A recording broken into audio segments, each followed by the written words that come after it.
One thing is also important, which goes for all saddling and mounting, etc. I always use the same place, the same spot. This is the spot where I tack horses and where I also mount. When I start to ride, I get on their back here. Then I go to where I want to go. It's a lesson I've learned from professional riders who showed me the importance of these places. It's a place where you, of course, when you're mounted, horses can be a little bit tensed, but it's also a place to relax. So if you come back from the ride and they're here, they relax. And I really like that. That's a habit. Okay, I'm sorry.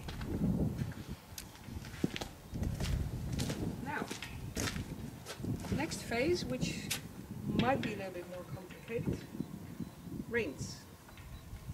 I'm not using a bit, as you can see, because I find it still too...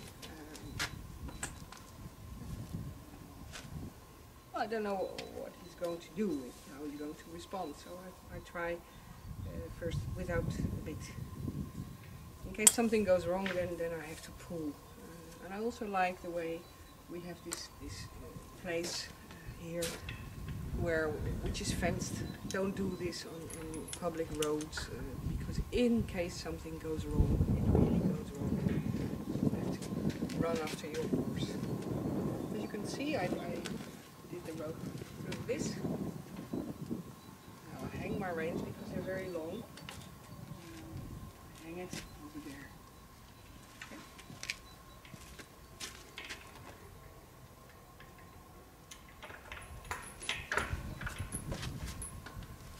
Okay. No. We have been feeding sticks all winter, so they associate all sticks are each pool, which is true, which is very true. Why do I use this stick? Because if I hit with it, it breaks. I'm pretty disciplined with using sticks, but I think it's very important to use something without hitting your horse. It's like what a schoolmaster does, you know. I'm going to change this. I'm going to put it through both. Still the extra rope, so I can lead the horse by hand. Okay, that's what we're going to do now. He looks gorgeous, doesn't he? Smelling again. I like it when he smells. I like that so much. I also like this behavior. Okay, I'm going to put the camera. Now is the moment that all your practical experience, all your teachings, all your appointments, I call it appointments with the horse, are coming at its place. It will fall all together.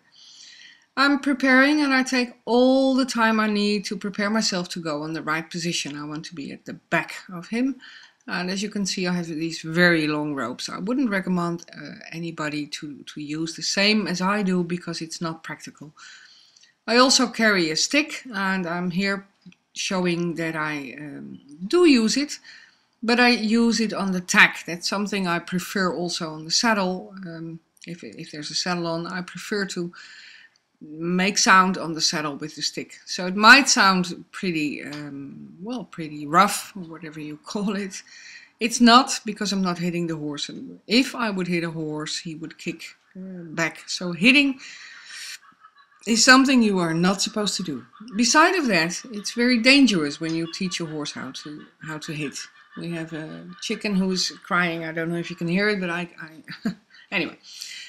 Here you can also see the change. He has to think it over, because he's more or less mixing up our piaffe work with this, and he makes a very slow piaffe because he's not sure. He's not sure, and I'm not praising him for doing a piaffe. I'm just stop, do a little talk, and then go on back and try to move him. Okay, that goes pretty well.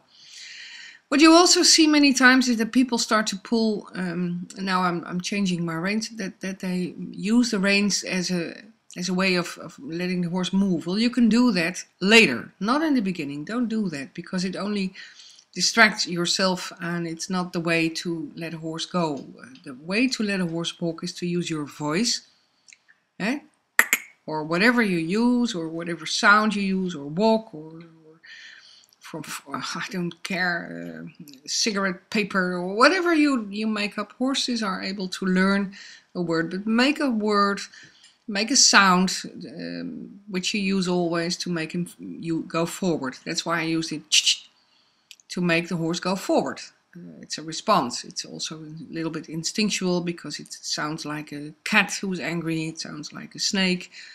So the natural response is also to be more alert. So that's why I use the and now we just practice some going to the left, going to the right, stop, keeping hold, easy on, and I can also notice at this moment that this horse is experienced. He was, he's experienced with the carriage, probably. Okay, I'm gonna put off the camera and I'm gonna give you a last shot.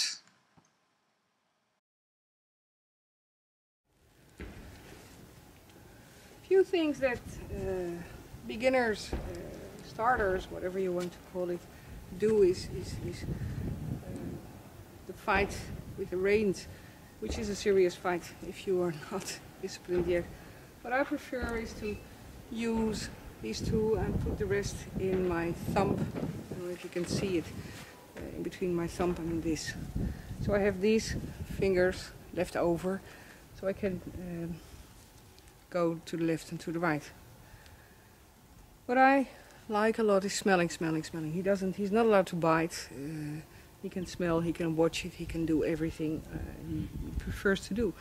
Only because I think it's so important that he uses cognitions, and I know how they like to do this. Well, you can see on his face how easy. I'm going to show you a few simple things.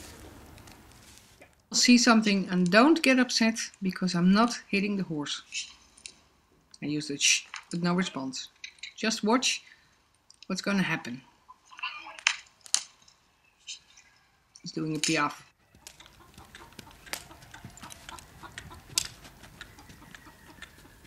No. Yeah.